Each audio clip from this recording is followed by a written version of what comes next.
اگر کسی تاریخی واقعہ کی سند کمزور ہو اور مرزا نے اس کو تسلیم کرنا ہو تو اس وقت مرزا کا اصول کیا ہوتا ہے، اور اگر اس واقعہ کا انکار کرنا ہو، رد کرنا ہو، پھر مرزا کا اصول کیا ہوتا ہے، اس کی ایک جھلک آپ کے سامنے پیش کی جاتی ہے۔ مرزا کی ایک ویڈیو ہے قرآن کلاس 212 نمبر، یہ اپلوڈ ہوئی ہے 29 اپریل 2025 کو۔ ایک اور ویڈیو ہے پبلک سیشن نمبر 196، یہ اپلوڈ ہوئی ہے 30 اپریل 2025 کو۔ یعنی دونوں کے اپلوڈ ہونے میں ایک دن کا فاصلہ ہے اور ریکارڈنگ میں بھی زیادہ فاصلہ نہیں ہے، 6-7 دن کا فرق ہے۔ قرآن کلاس 212 نمبر میں مرزا نے کئی واقعات ذکر کیے جن کی سند کمزور تھی، لیکن وہاں مرزا نے ایک اصول ذکر کیا کہ جس واقعہ کو تلقی بالقبول حاصل ہو جائے اس کی سند دیکھنے کی ضرورت نہیں ہوتی۔ جن باتوں کو تلقی بالقبول حاصل ہو جائے ان کی پھر اسناد کی بحث میں پڑھنے کی ضرورت نہیں۔ اسناد کی بحث ان چیزوں میں ضروری ہے جہاں پہ ہمیں مخالفت میں اتنی مضبوط چیزیں مل جائیں کہ اس سے وہ کمزور روایتیں جو ہیں وہ بالکل 180 ڈگری کو رزلٹ بتا رہی ہوں، تو پھر ہم کہیں گے نہیں، جب یہ روایت ہے تو یہ تو ہو ہی نہیں سکتا ایسے۔ لیکن پبلک سیشن نمبر 196 میں مرزا نے ایک واقعہ کا شد و مد سے انکار کیا اس بنیاد پر کہ اس کی سند ٹھیک نہیں ہے۔ ڈھونڈ ڈھانڈ کے ایک تابعی کا واقعہ لے کے آئے، جعلی واقعہ، منقطع روایت الاستیاب سے لے کر آئے، امام ذہبی نے بھی اس کو نقل کیا، اور اس کے بعد انہوں نے باقاعدہ لکھا کہ اس روایت کے اندر ارسال ہے، چھوٹا ہوا واسطہ ہے۔ وہ ہمارے استاد مولانا اسحاق صاحب بھی بیان کرتے رہے اور باقی صوفیاء بھی بیان کرتے ہیں کہ جی وہ اس امت میں بھی ایک تابعی تھا، پھر حضرت ابو بکر عمر نے اس کو گلے لگا لیا کہ تو اس امت میں خلیل اللہ کی مثل ہے اس حوالے سے کہ تیرے لیے آگ ٹھنڈی ہوئی۔ بالکل جعلی واقعہ۔ اگر یہ ہونا ہوتا تو صحابہ کے ساتھ ہو جاتا۔ صحابہ کرام تو رومن امپائر کی جنگوں میں تیل کے کڑاؤں میں روسٹ کیے گئے ہیں، آگ کوئی ٹھنڈی نہیں ہوئی ہے، اس طرح نہیں ہوتا بھائی۔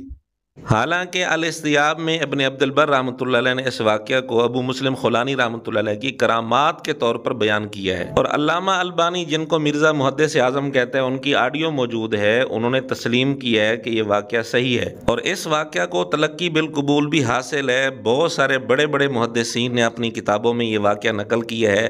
صحیح ابن حبان کے اندر یہ واقعہ موجود ہے، اسد الغابہ کے اندر یہ واقعہ موجود ہے، اور اسی طرح البدایہ والنہایہ میں بھی یہ واقعہ موجود ہے، اور بھی بہت ساری کتابوں میں یہ واقعہ موجود ہے۔ پھر علامہ ذہبی جن کا نام مرزا لے رہا تھا کہ انہوں نے لکھا ہے کہ اس کی سند میں ارسال ہے، تو انہوں نے ہی میزان الاعتدال میں اس واقعہ کی سند میں جو بنیادی راوی ہے اسماعیل بن عیاش، اس کا قول نقل کیا ہے۔ وہ کہتے ہیں میں نے ابو مسلم خولانی کے قبیلے کے کئی لوگوں کو میں نے خود دیکھا اور ان کو سنا، وہ انسی لوگوں کو کہتے تھے کہ تمہارا جو صاحب ہے کذاب یعنی اسود انسی، اس نے ہمارے ساتھی کو جلایا تھا آگ میں، لیکن آگ نے اس کو نقصان نہیں پہنچایا تھا۔ مقصد یہ ہے کہ اس وقت بھی یہ واقعہ ان کے قبیلے کے لوگوں میں مشہور و معروف تھا اور وہ اس واقعہ کا تذکرہ کرتے تھے، تو تلقی بالقبول اور کیا ہوتی ہے۔ بہرحال کتابوں کے حوالے سے بھی اس کو تلقی بالقبول حاصل ہے، اس قبیلے کے لوگوں میں بھی اس کو تلقی بالقبول حاصل ہے، اور مرزا کے محدث اعظم علامہ البانی نے بھی اس کو صحیح کہا ہے۔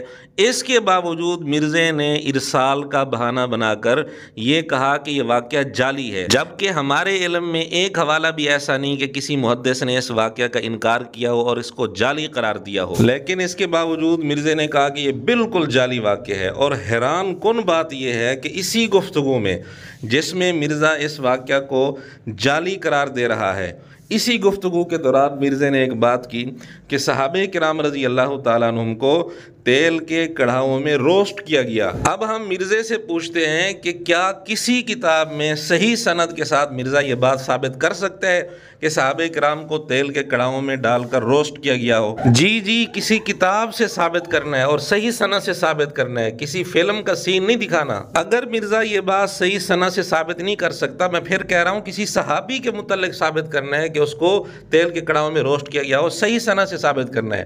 اگر مرزا ثابت نہیں کر سکتا تو عجیب بات ہے، مرزا نے کیا شریعت کو اپنے ہاتھ کا کھلونا بنایا ہوا ہے کہ ایک واقعہ سند کے ساتھ موجود ہے، ارسال کا بہانہ مرزا نے بنایا اور اس کی بنیاد پر اس کو جعلی قرار دیا، حالانکہ اس کو تلقی بالقبول حاصل ہے۔ بڑے بڑے محدثین نے واقعہ لکھا ہے اور بہت ساری کتابوں میں لکھا ہوا ہے، اس کے باوجود مرزا نے کہا بالکل جعلی ہے۔ تو عین اس دوران مرزا ایک بات کر رہا ہے، اس کا صحیح سند کے ساتھ کتابی دنیا میں کوئی ثبوت نہیں ملتا، کسی کتاب میں سند کے ساتھ ہمیں کوئی ثبوت نہیں ملا. ہمیں تو بغیر سند کے بھی کسی معتبر کتاب میں یہ بات نہیں ملی کہ کسی صحابی کو تیل کے کڑاہوں میں ڈال کر روسٹ کیا گیا ہو. اس کے باوجود مرزا یہ بات بڑے دھڑلے سے بیان کر رہا ہے. تو کیا یہ شریعت کو اپنے ہاتھ کا کھلونا بنانے والی بات نہیں ہے؟ پھر مرزا یہ بھی دعوے کرتا ہے کہ ہمارا ایک ہی اصول ہے، ہمارے اندر 2 نمبری نہیں ہے. اگر یہ 2 نمبری نہیں ہے تو 2 نمبری کہتے کسے ہیں؟